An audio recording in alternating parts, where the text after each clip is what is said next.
حضرت محمد صلی اللہ علیہ وآلہ وسلم نے ارشاد فرمایا کہ جو شخص رات سونے سے پہلے 3 بار یہ کلمہ پڑھ لیتا ہے اس کے تمام گناہ معاف کر دیے جاتے ہیں، چاہے اس کے گناہ سمندر کی جھاگ کے برابر یا صحرا میں موجود ریت کے ذروں کے برابر ہو یا درختوں کے پتوں کے برابر۔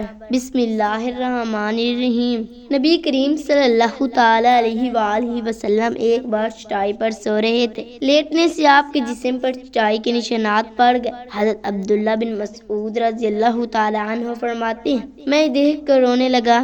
نبی کریم صلی اللہ علیہ وآلہ وسلم نے مجھے دیکھا تو فرمایا کیوں رو رہے ہو؟ میں نے عرض کیا یا رسول اللہ صلی اللہ علیہ وآلہ وسلم یہ کیسر و کسری تو ریشم اور مخمل کے گدوں پر سوئیں اور آپ صلی اللہ علیہ وآلہ وسلم بوریوں پر۔ نبی کریم صلی اللہ تعالی علیہ وآلہ وسلم نے ارشاد فرمایا یہ رونے کی بات نہیں، ان کے لیے دنیا اور ہمارے لیے آخرت ہے۔ ایک بار نبی کریم صلی اللہ تعالی علیہ وآلہ وسلم نے ارشاد فرمایا میں عیش و آرام اور بے فکری کی زندگی کیسے گزار سکتا ہوں جبکہ حال یہ ہے کہ اسرافیل علیہ السلام منہ میں سور لیے، کان لگا حکم بجا لانے کے لیے سر جھکائے انتظار کر رہے ہیں کہ کب سور پھونکنے کا حکم ہوتا ہے۔ نبی صلی اللہ علیہ وآلہ وسلم کا یہ اسوہ مطالبہ کرتا ہے کہ مومن اس دنیا میں مجاہدانہ زندگی گزارے اور عیش و خوشی سے پرہیز کرے۔ سونے سے پہلے وضو کرنے کا بھی اہتمام کیجیے اور پاک صاف ہو کر سوئیے۔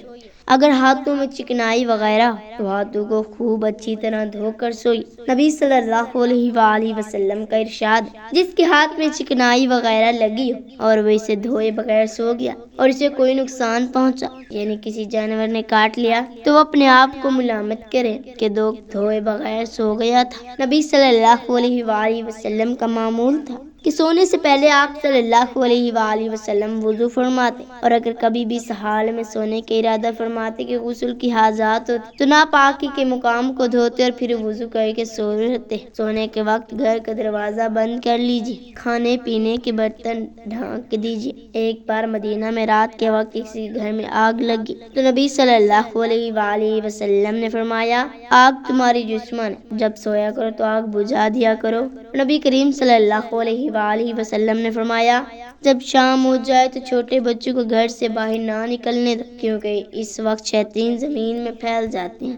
پھر جب گھڑی بھر رات گزر جائے تو انہیں چھوڑ دو اور بسم اللہ کہہ دروازہ بند کر دو اور بسم اللہ پڑھ کر ہی بتی بجھا دو اور بسم اللہ کہہ کر ہی پانی کے مشکیزے کا منہ باندھ دو اور بسم اللہ کہہ کر ہی کھانے پینے کے برتن ڈھانک دو اور اگر ڈھانکنے کے لیے کوئی سرپوش وغیرہ موجود نہ ہو تو کوئی اور چیز ہی برتن پر رکھ دو۔ سوتے وقت بستر پر اور بستر کے قریب یہ چیزیں ضرور رکھ لیجیے، پینے کا پانی اور گلاس، لاٹھی روشنی کے لیے ماچی یا ٹارچ، مسواک، تولیہ وغیرہ۔ اگر آپ کہیں مہمان ہو تو گھر والوں سے بیت الخلاء وغیرہ ضرور معلوم کر لیجیے، ہو سکتا ہے کہ رات میں کسی وقت ضرورت پیش آ جائے اور زحمت ہو۔ نبی صلی اللہ علیہ وآلہ وسلم جب آرام فرماتے تو آپ صلی اللہ علیہ وآلہ وسلم کے سرانے کے ساتھ یہ چیزیں رکھی رہتی۔ نمبر 1 تیل کی شیشی، کنگھا، سرما دانی، کینچی، مسواک، آئینہ اور لکڑی کی چھوٹی سی سیخ جو سر وغیرہ کھجانے کے کام آتی۔ سوتے وقت اپنے جوتے اور کپڑے وغیرہ پاس ہی رکھیے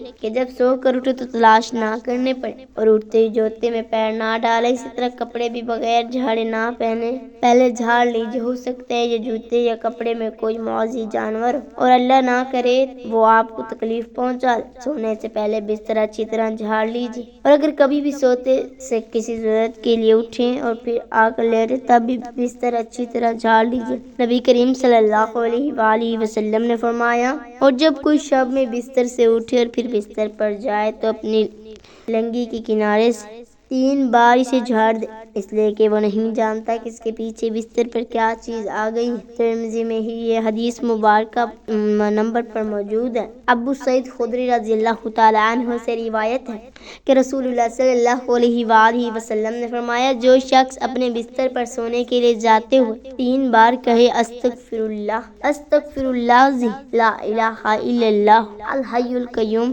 واتوب الیہ، یعنی میں اس عظیم ترین اللہ سے استغفار کرتا ہوں یا کرتا کرتی ہوں کہ جس کے سوا کوئی معبود برحق نہیں، وہ ہمیشہ زندہ اور تائب قائم و دائم رہنے والا ہے، اور میں اس کی طرف رجوع ہوتی ہوں تو اللہ اس کی گناہ بخش دے گا کہ اگرچہ وہ گناہ سمندر کی جھاگ کی طرح بے شمار ہو، اگرچہ وہ گناہ درختوں کے پتے کی تعداد میں ہو، اگرچہ وہ گناہ کٹھے ریت کے ذروں کی تعداد میں ہو، اگرچہ وہ دنیا کے دونوں کے برابر ہو۔ یہ نہایت ہی مختصر دعا ہے اور پڑھنے میں کوئی وقت بھی نہیں لگتا۔ استغفر اللہ لا الہ الا اللہ الحی القیوم واتوب الیہ۔ بستر پر پہنچنے پر قرآن پاک کا کچھ حصہ ضرور پڑھیے۔ نبی صلی اللہ علیہ وآلہ وسلم سونے سے پہلے قرآن پاک کا کچھ حصہ ضرور تلاوت فرماتے۔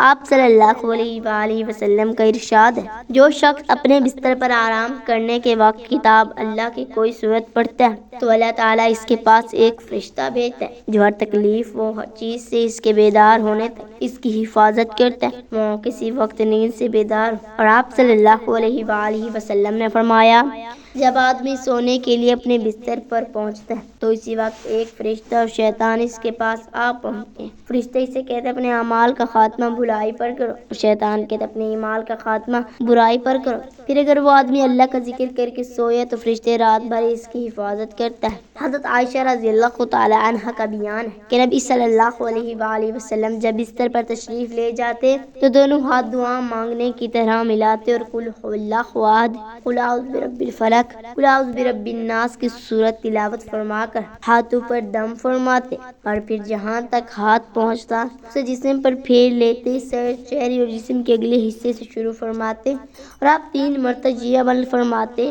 جب سونے کا ارادہ کریں تو دایاں ہاتھ اپنے دائیں رخسار کے نیچے رکھ کر دائیں کروٹ پر لیٹیے۔ حضرت برار رضی اللہ تعالی عنہ فرماتے کہ جب نبی کریم صلی اللہ علیہ وآلہ وسلم سونے کا ارادہ فرماتے تو اپنا دایاں ہاتھ دائیں رخسار کے نیچے رکھتے اور یہ کلمات پڑھتے، الہی مجھے اس روز عذاب سے بچا جس روز تو اس بندے کو اپنے حضور اٹھا حاضر کرے گا۔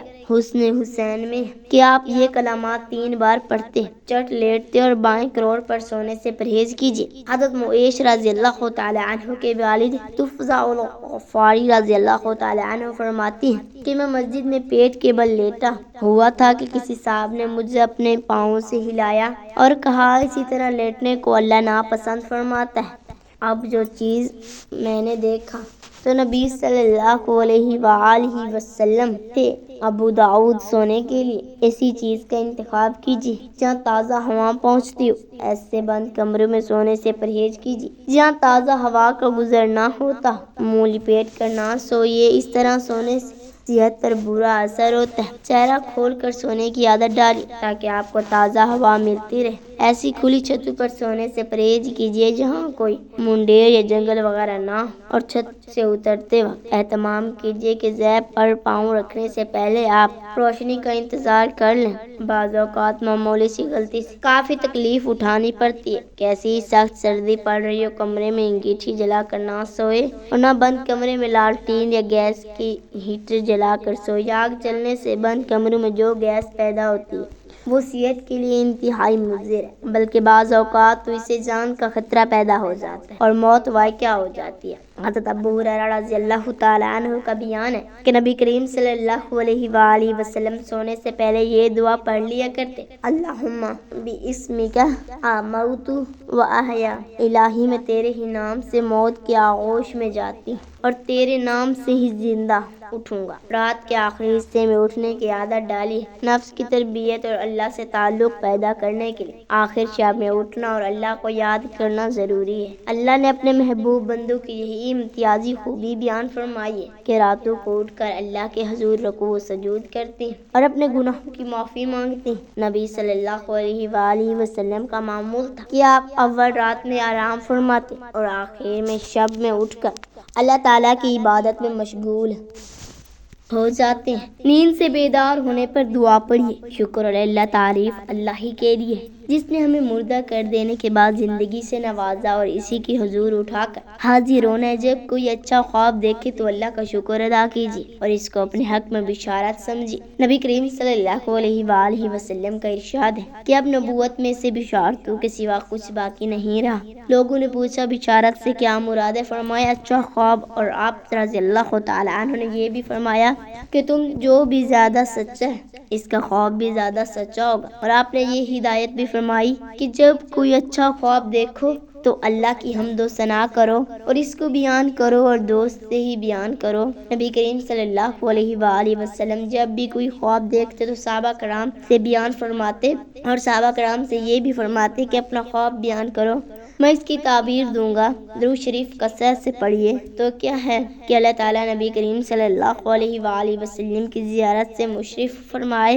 نبی کریم صلی اللہ علیہ وآلہ وسلم نے فرمایا جس شخص نے خواب میں مجھے دیکھا اس نے واقعی مجھے کو دیکھا، اس لیے کہ شیطان میری صورت میں نہیں آ سکتا۔ جب کبھی اللہ نہ کرے کوئی ناپسندیدہ یا ڈراؤنا خواب دیکھیں تو ہرگز کسی سے بیان نہ کیجیے، تو اس خواب کی برائی سے اللہ کی پناہ مانگیے، اللہ نے چاہا تو اس کے شر سے محفوظ رہیں گے۔ اللہ رب العزت سے دعا ہے نیکیوں کی بات کو سننے، سمجھنے اور اس پر عمل کرنے کی طاقت و توفیق محرم فرمائے۔ میرا سنانا اور آپ کا سننا قبول و منظور فرمائے، آمین یا رب العالمین۔ ناظرین، کمنٹ باکس میں اللہ تعالیٰ کے 99 ناموں میں سے ایک نام ضرور ٹائپ کریں۔ شکریہ۔